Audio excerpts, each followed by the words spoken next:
Buffalo. Now over there. The National Service in the Twin Cities has issued a severe thunderstorm warning for northern Kandiyohi County, southwestern Stearns County, southern Polk County, northeastern Swift County until 7:05 p.m.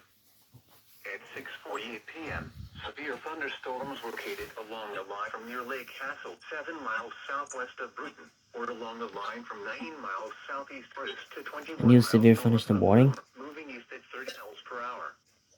Expected hits include 60 miles per hour wind gust quarter-size hail.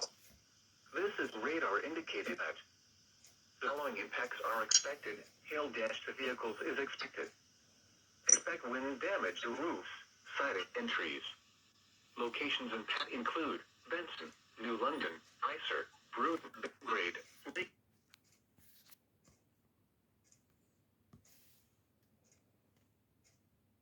Green Lake, Norway Lake, Christ, Clontarf, Delaware Grove, Lake Henry, Berg, Danvers, Regal, Monson Benson is an Park, intended target. Falls, Sip State Park, Jordan and Benson Airport. Fixture inside a well structure and stay from windows. These storms are capable of producing damaging winds and large hail. Repeating, a severe thunderstorm warning has issued until 7:25 p.m. for the following counties in Minnesota: Kandiyohi, Stearns and